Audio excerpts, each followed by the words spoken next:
seen some damn big fish out there, haven't you? Yep.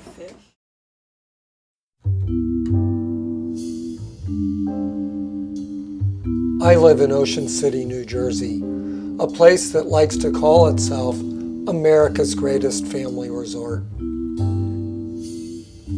People love hanging out on our boardwalk and eating our wonderful variety of junk food.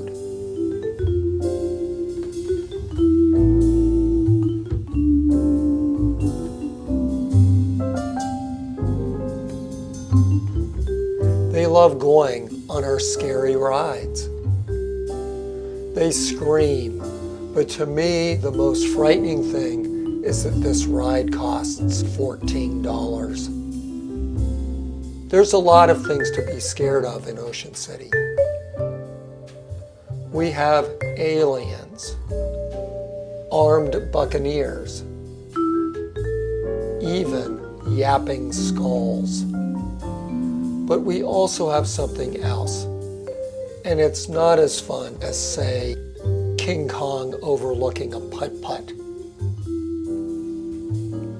Your fear begins when you get so hot, you know you just have to go into the water. It's a small fear, and you lock it away, back in a tiny closet in your brain. But it's there.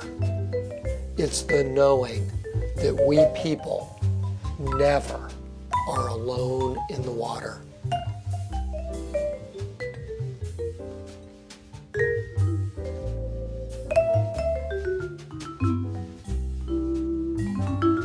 Realistically, highly unlikely that you will be attacked by a shark. I asked an old salt and his family. As a person who's done a lot of fishing off of the... outta here. Wait. Have you ever seen any kind of shark that could hurt a person? No. As the son of a noted fisherman, have you ever seen a shark that could possibly hurt a person? No. None? Nope. Sophie! No, I haven't. I've seen big fish, but I don't think they would hurt people. In Ocean City, no. They don't bite people. No. And yet, old salts have been known to be wrong. Whenever I am in Washington, D.C., I go to the National Gallery, and there is one painting I make sure to see. Watson and the Shark was painted in 1778 by an American artist named John Singleton Copley, who had moved to England shortly before the Revolutionary War. The kid who is about to be gobbled up is a cabin boy named Brooke Watson. Watson lost a chunk of his right leg, which you can see better in Copley's third version of this painting. But he survived and actually became the Lord Mayor of London, which is not the same as the Mayor of London, but still, it's a big deal. When the shark attacked him in Havana Bay in 1749, Watson was only 14 years old. He was in his mid-40s when he commissioned Copley to paint this traumatic episode. The painting caused a sensation when it was shown at the Royal Academy in London. Here are some art reviews from 1778. The Morning Post and Daily Advertiser. A boy attacked by a shark may fairly be estimated among the first performances of this exhibition. The softness of the coloring, the animation which is displayed in the countenance of the sailors, the efforts of the drowning boy, and the frightened appearance of the man assaulting the shark constitute altogether a degree of excellence that reflect the highest honor on the composer. The St. James Chronicle. Genius and love have been very friendly to Mr. John Singleton Copley in his representation of some seamen saving a lad from the attacks of a shark. The drawing of the figures is correct and firm. Their various actions and every one of their features, such as the terror the situation requires, are expressed in so excellent and masterly a manner that we heartily congratulate our countrymen on a genius who bids fair to rival the great masters of the ancient Italian schools. The beautiful boy, just disentangled from the ravenous, bloody monster, cries for assistance. The boatswain has catched one of his arms in the noose of a rope, and he pulls it clear with prudence and caution. Two sailors, horror bristling their hairs, lean overboard and stretch their hands to help him in so dangerous a manner that the beholder must tremble for fear of their falling overboard and their becoming a prey of a young shark that flies against them, swift as lightning, with open snout and inexpressible greediness in his flaming eye. Pretty good, eh? But there was also this one, the Morning Chronicle. One of the most striking pictures in the Great Room is a painting by Mr. Copley. This piece is one of those frequent proofs of great abilities joined to little judgment. The figures of the men in the boat, with the expression in each of their countenances, cannot be too much praised. And at the same time, the other parts of the picture cannot be too severely reprehended. The black's face is a fine index of concern and horror. The same feelings are also very forcibly impressed on the looks of the sailors.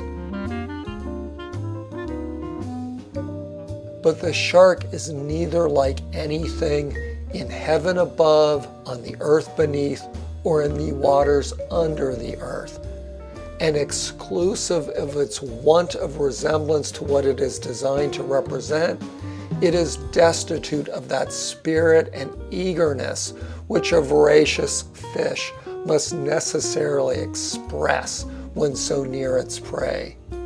The sea should be of a foam with the lashing of the shark's tail, and the boat, as almost every man leans on one side, ought to lie nearly gunwale to, whereas the waves are as placid as those of the Thames when there's little or no wind, and the boat as steady as if it was in that sort of safe sea which is occasionally exhibited on the stage of Sadler's Wells. Okay, so maybe sharks don't have lips and blow air out of their noses. It still is a nightmarishly effective painting, in my opinion.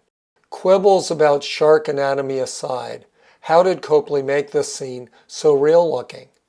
There's no evidence that Copley used a real shark as a model, or even that he ever was in Havana. He likely studied engravings and images from other artists to create this composition. This engraving may have helped him with facial expressions.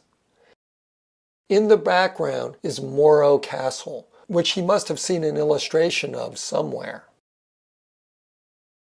So let's take a look at Copley's life, training, and career.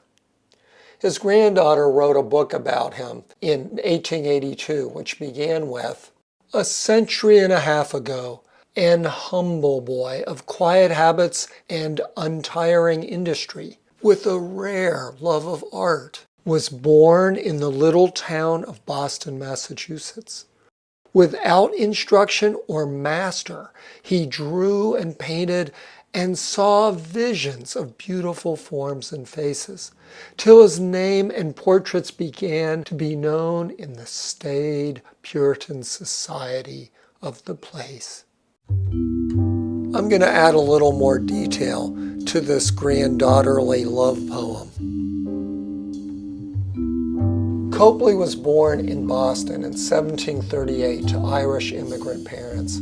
His father died when he was just a kid, and his mother married an artist and engraver named Peter Pelham. Copley was very talented at drawing and now had someone to teach him the basics.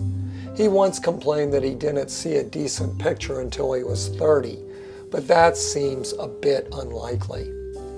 Nowadays, many realists paint from photographs. In the 1750s, Copley started painting using prints for reference. This is a painting he did when he was a teenager, a bit stilted, but it shows a lot of talent. He probably got the image from a mezzotint. He copied European anatomy books, started using pastels, and did portraits, which got better and better. One of my favorites, Boy with a Squirrel, is a portrait of his half-brother, Henry Pelham. Shown in London, it attracted the attention of some famous artists who began trying to get him to move back to England. He did many wonderful portraits of American colonialists before the Revolution. Some revolutionaries were unimpressed at his lukewarm support for their cause. After his family was threatened by a mob, they emigrated to England. He spent 1774 in Italy drawing and copying the old masters. Back in England, he started doing multi-figure portraits, like this one of his own family. He also began doing historical paintings, battle scenes, and deaths of great generals, that kind of thing.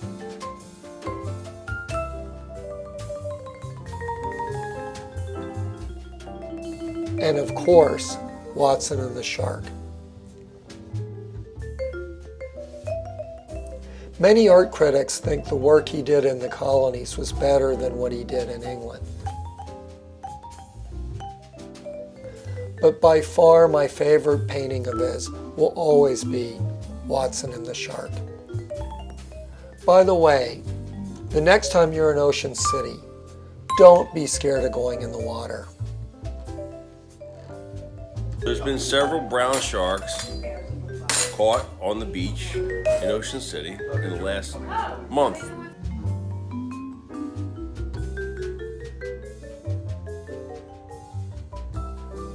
These brown sharks that the old salt mentions are just big, cuddly fish who wouldn't hurt a fly. Potentially dangerous. Potentially, I guess, if you stuck your finger in its throat or your foot in the water. But even if the worst were to happen, you will likely only be severely maimed. And what the heck? Maybe there is some painter just waiting to turn the worst day of your life into an art masterpiece. One final note. Remember Copley's half-brother, the boy with a squirrel? Well, he died as a young adult in the ocean, probably from drowning. But who knows if maybe some descendant of this guy decided to take revenge for having his great-grandpappy portrayed as a villain.